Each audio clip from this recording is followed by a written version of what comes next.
ವಿವಿಧ ಶಸ್ತ್ರಚಿಕಿತ್ಸೆಗೆ ಒಳಗಾಗಿದ್ದ 3 ಮಹಿಳೆಯರು ಸಾವನ್ನಪ್ಪಿದ್ದಾರೆ. ತುಮಕೂರು ಜಿಲ್ಲೆ ಪಾವಗಡ ತಾಲೂಕು ಆಸ್ಪತ್ರೆಯಲ್ಲಿ ಆಗಿರುವಂತಹ ಘಟನೆ ಇದು. ಶಸ್ತ್ರಚಿಕಿತ್ಸೆಗೆ ಒಳಗಾಗಿದ್ದ 3 ಮಹಿಳೆಯರು ಸಾವನ್ನಪ್ಪಿರುವುದು. ಫೆಬ್ರವರಿ 22ರಂದು ಸಂತಾನಹರಣ ಗರ್ಭಕೋಶದ ಶಸ್ತ್ರಚಿಕಿತ್ಸೆ ಸಿಸೇರಿಯನ್ಗೆ ಒಳಗಾಗಿದ್ದ ಮಹಿಳೆ ಸೇರಿ 3 ಸಾವನ್ನಪ್ಪಿದ್ದಾರೆ. ಫೆಬ್ರವರಿ 22ರಂದು 7 ಮಂದಿ ಮಹಿಳೆಯರಿಗೆ ಆಪರೇಷನ್ ಅನ್ನು ಮಾಡಲಾಗಿತ್ತು. ಹೆರಿಗೆ ಸೇರಿದಂತೆ ವಿವಿಧ ಆಪರೇಷನ್ ಅನ್ನು ವೈದ್ಯರು ಮಾಡಿದ್ರು.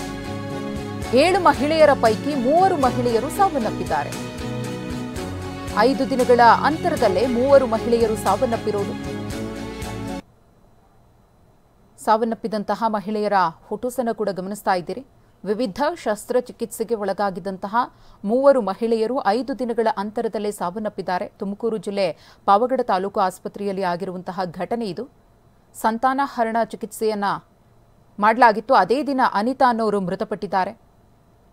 ಈ ಕುರಿತು ಮತ್ತಷ್ಟು ಮಾಹಿತಿಯನ್ನ ಕೊಡ್ತಾರೆ ನಮ್ಮ ಪ್ರತಿನಿಧಿ ಮಹೇಶ್. 3 ಮಹಿಳೆಯರು ಸಾವನ್ನಪ್ಪಿದ್ದಾರೆ 5 ದಿನಗಳ ಅಂತರದಲ್ಲೇ. ಏನಂತ ಇದು? ಏನಾದರೂ ವೈದ್ಯರು ಮಾಹಿತಿಯನ್ನ ಕೊಟ್ಟಿದ್ದಾರೆ? ಯಾಕೆ ಈ ರೀತಿ ಆಯ್ತಂತೆ? ಮಧುಶ್ರೀ, ಒಂದೇ ದಿನ ವಿವಿಧ ಶಸ್ತ್ರಚಿಕಿತ್ಸೆಗೆ ಒಳಗಾದಂತಹ 3 ಮಹಿಳೆಯರು ಸಾವನ್ನಪ್ಪಿರುವಂತಹ ಘಟನೆ ಪಾವಗಡ ತಾಲೂಕು ಸರ್ಕಾರಿ ಆಸ್ಪತ್ರೆಯಲ್ಲಿ ನಡೆದಿರುವಂತದ್ದು. ಇನ್ನು ಪ್ರಮುಖವಾಗಿ ಇಲ್ಲಿ ಸಂತಾರಣ ಮತ್ತೆ ಗರ್ಭಕೋಶ ಚಿಕಿತ್ಸೆ ಹಾಗೂ ಸಿಸೇರಿಯನ್ ಆಗಿರುವಂತಹ 3 ಮಹಿಳೆಯರು ಸಾವನ್ನಪ್ಪಿರುವುದು. ಇದು ಒಟ್ಟು 5 ದಿನಗಳ ಅವಧಿಯಲ್ಲಿ 3 ಮಹಿಳೆಯರು ಸಾವನ್ನಪ್ಪಿರುವುದು. ಪ್ರಮುಖವಾಗಿ ಏನು 22ನೇ ತಾರೀಕು 7 ಮಂದಿಗೆ ಇಲ್ಲಿಗೆ ಏನು ಹೆರಿಗೆ ಸೇರಿದಂತೆ ವಿವಿಧ ಶಸ್ತ್ರಚಿಕಿತ್ಸೆ ಕೂಡ ಮಾಡಲಾಗಿರುತ್ತೆ. ಇವರನ್ನ ಏನು ವಾರ್ಡ್ಗೂ ಕೂಡ ಏನು ಶಿಫ್ಟ್ ಮಾಡುತ್ತೆ. ಆದ್ರೆ ಏನು ಸಂತಾನಹರಣ ಚಿಕಿತ್ಸೆಗೆ ಒಳಗಾಗಿದ್ದಂತ ಅದೇ ಒಂದು ತಾಲೂಕಿನ ವೀಲಗೊಂದಿ ಗ್ರಾಮದ ಮಹಿಳೆ ಕೂಡ ಮೊದಲನೇದಾಗಿ ಏನು ಡೆತ್ ಆಗ್ತಾರೆ. ಸುಮಾರು 30 ವರ್ಷ ಅಂತ ಹೇಳ್ಬೋದು. ಮತ್ತೆ ಇದ್ರ ಜೊತೆಗೆ ಏನು ರಾಜವಂತಿ ಮೂಲದ ಅಂಜಲಿಗೂ ಕೂಡ ಸಿಸೇರಿಯನ್ ಕೂಡ ಮಾಡಿರ್ತಾರೆ. ಆ ಒಂದು ಸಿಸೇರಿಯನ್ ಮೂಲಕ ಹೆರಿಗೆ ಕೂಡ ಮಾಡಿಸಲಾಗಿರುತ್ತೆ. ಆ ಹೆರಿಗೆ ಬಳಿಕ ಏನು ಅಂಜಲಿ ಸ್ಥಿತಿ ಕೂಡ ಗಂಭೀರ ಆಗ್ತದೆ. ಕೂಡಲೇ ಏನು ಅಲ್ಲಿನ ವೈದ್ಯರು ಬೆಂಗಳೂರಿನ ವಾಣಿವಿಲಾಸ ಆಸ್ಪತ್ರೆ ಕೂಡ ರವಾನೆ ಕೂಡ ಮಾಡ್ತಾರೆ. ಅಲ್ಲಿ ಚಿಕಿತ್ಸೆ ಫಲಕಾರಿಯಾಗಿದೆ. 24ನೇ ತಾರೀಕು ಕೂಡ ಆ ಒಂದು ಡೆತ್ ಇರುತ್ತದೆ. ಇದ್ರ ಜೊತೆಗೆ ಅದೇ ತಾಲೂಕಿನೇನು ಬ್ಯಾಡನೂರು ಗ್ರಾಮದ ಒಂದು ಸುಮಾರು 40 ವರ್ಷದ ನರ್ಸಮಗೂ ಕೂಡ ಗರ್ಭಕೋಶದ ಏನು ಶಸ್ತ್ರಚಿಕಿತ್ಸೆ ಕೂಡ ಮಾಡಿರ್ತಾರೆ. ಈ ಒಂದು ಮಹಿಳೆ ಕೂಡ ಬೆಂಗಳೂರಿನ ವಾಣಿವಿಲಾಸಲ್ಲೂ ಕೂಡ ಡೆತ್ ಇರುತ್ತದೆ. ಒಟ್ಟು ಬೆಂಗಳೂರಿನಲ್ಲಿ ವಾಣಿವಿಲಾಸ ಆಸ್ಪತ್ರೆಯಲ್ಲಿ ನಿನ್ನೆ ಸೇರಿದಂತೆ ಒಟ್ಟು ಅಲ್ಲಿ 2 ಡೆತ್ ಆಗ್ತಾರೆ. ಮತ್ತೆ ಪಾವಗಡ ಇದರಲ್ಲಿ ಅನಿತಾ ಎಂಬುದು ಕೂಡ ಡೆತ್ ಆಗ್ತಾರೆ. ಅಂಜಲಿ, ಅನಿತಾ, ನರ್ಸಮ್ಮ ಕೂಡ ಈಗ ಪಾವಗಡ ತಾಲೂಕಿನ ಈ ಒಂದು ಗ್ರಾಮದವರು ಡೆತ್ ಆಗಿರುವಂತದ್ದು. ಇದ್ರ ಜೊತೆಗೆ ಮೇಲ್ನೋಟಕ್ಕೆ ಈಗ ವೈದ್ಯರು ಮತ್ತೆ ಅಲ್ಲಿನ ಒಂದು ಏನು ತಾಲೂಕು ವೈದ್ಯಾಧಿಕಾರಿಗಳು ಸ್ಪಷ್ಟಪಡಿಸಿರೋ ಪ್ರಕಾರ ಏನು ಅಲ್ಲಿ ಪೂಜಾ ಎಂಬ ವೈದ್ಯರು ಅದನ್ನ ಏನು ಒಂದು ಶಸ್ತ್ರಚಿಕಿತ್ಸೆ ಕೂಡ ಮಾಡಿದ್ರು. ಸೋಂಕಿನಿಂದ ಬಳಲ್ತಾ ಈ ಒಂದು 3 ಸಾವನ್ನಪ್ಪಿರುವುದು ಕೂಡ ಮೇಲ್ನೋಟಕ್ಕೆ ಕಂಡು ಬರ್ತಾ ಇದೆ. ಇನ್ಫೆಕ್ಷನ್ ಆಗಿ ಏನು ಅವರು ಡೆತ್ ಆಗಿರುವಂತದ್ದು ಕೂಡ ಮೇಲ್ನೋಟಕ್ಕೆ ಖಚಿತ ಆಗಿರುವಂತದ್ದು.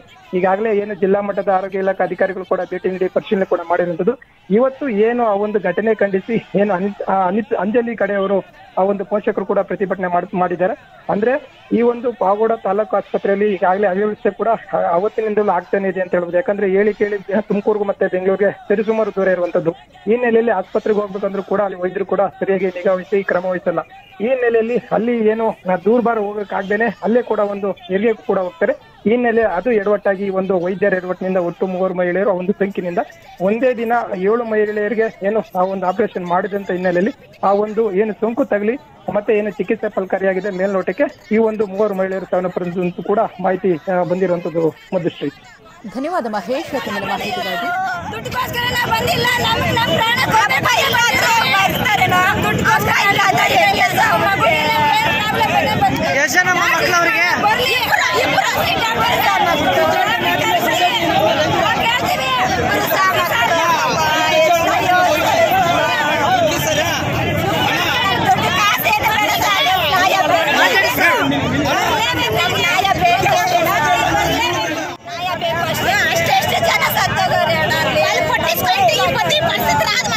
ನ್ಯಾಯ ಬೇಕು ಅಷ್ಟೇ.